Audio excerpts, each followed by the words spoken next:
कितनी ही गाथाएं हैं, कितनी ही शायरियाँ हैं, कितनी ही गीत है जिसमें कहे जाते हैं कि जब दो लोग इश्क में होते हैं तो उन्हें अक्ल शक्ल रंग रूप चाल ढाल सोच विचार से कोई मतलब नहीं होता, वो तो केवल एक दूसरे के पूरक होते हैं।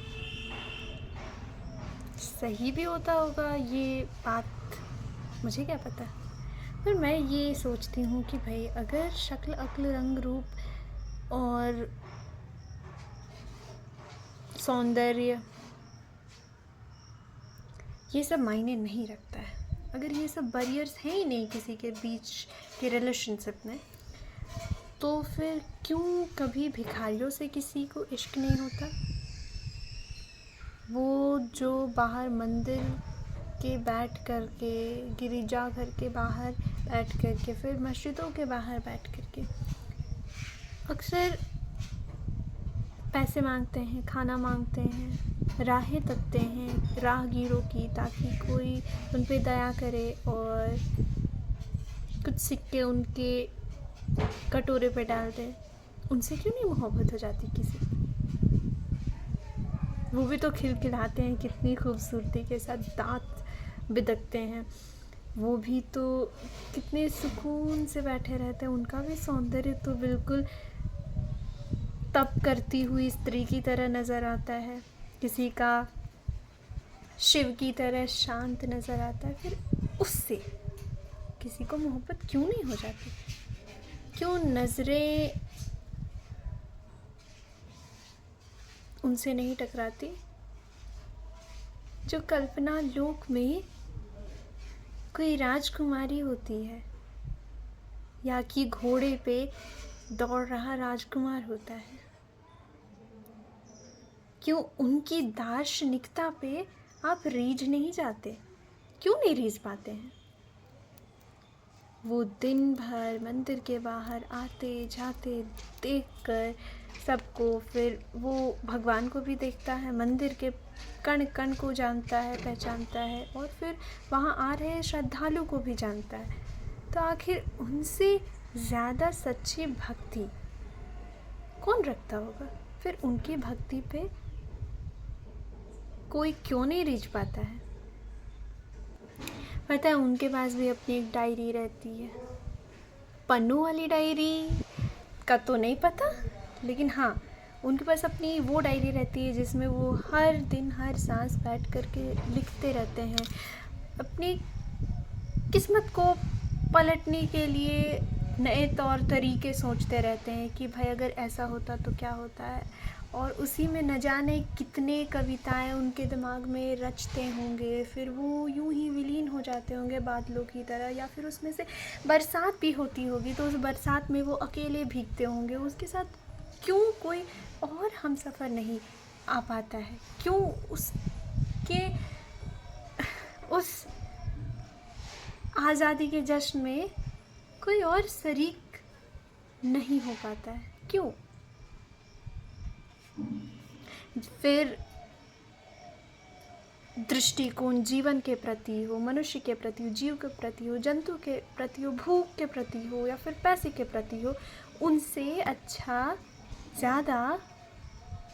ज़्यादा अच्छा दर्शन आखिर कौन ही रखता होगा भाई?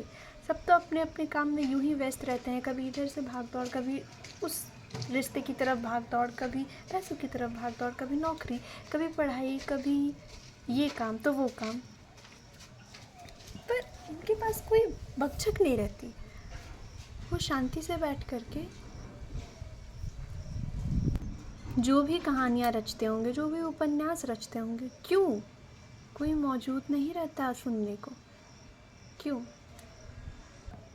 अगर वाकई प्रेम में देह और लेन देन और व्यापार नहीं चलता है, तो फिर क्यों भगवान उनके अंतर मन को पढ़ नहीं पाता है? क्यों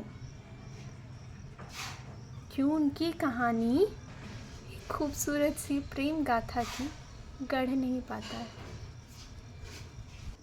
ये ज्योतिष, वो हीलर, वो रेकी करवाने वाले, ये बाबा वो बाबा, सबके पास सुकून मिलता है, मैं मानती हूँ, लेकिन कभी उन किनारे बैठे भिखारियों के साथ बैठ कर के देखना, उनकी कतार में। फिर समझा देंगे वो कि सुकून कैसा होता है। बिना एक शब्द कहे हुए सुकून का एहसास करवा देंगे वो। फिर मत पूछना ये ऊल जुलूल सवाल, और मत उलझना इन चमक धमक दुनिया की, जो तुम्हें लगता है ना रंग बिरंगी सतरंगी, क्योंकि वो जिनके पास असल में हृदय में प्रेम बसता है, वो तो कोयले के खान में छुपे हुए हीरे के समान बाहर से बिल्कुल गंदे से दिखते हैं, बिल्कुल अल्हड़ से दिखते हैं। न जाने क्यों वो कोई सामने नहीं रहता तब भी दांत बिदकते हैं, न जाने वो क्यों नाचते हैं और अपने ही जीवन में मग्न रहते हैं। और तुम कहते हो कि तुम्हें प्रेम करना है, तो प्रेम करने से पहले ये समझ लीजिए कि आपको वाकई में प्रेम करना है या फिर केवल आपको चकाचौंध की ओर भागना है। चकाचौंध तो हर जगह मिल जाते हैं, फिर उसके लिए फिर आप मीठी मीठी बातें करें या फिर सीधे सीधे खट्टी मीठी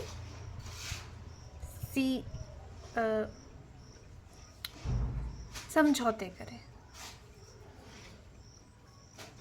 तो ये इतना सारा बड़ा सा लेक्चर एक इंसान दे रही थी दूसरे इंसान, इस पर वो सामने वाला इंसान बोलता है अच्छा, तो तुम ये बताओ कि क्या तुम्हारा शादी एक भिखारी के साथ कर दिया जाएगा तो तुम उतनी ही खुश रहोगे जितना खुश तुम एक संपन्न धनी लड़के के साथ करके रहोगे?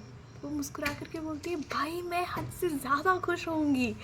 तो फिर इस पर वो बोलता है ऐसा क्यों, मतलब तुम तो पागल हो ही, ये बात मुझे पता है, लेकिन महा पागल हो ये बात समझाओ तो भाई, इतनी ज़्यादा खुश क्यों कर? तो वो बोल पड़ती है, तो इस पर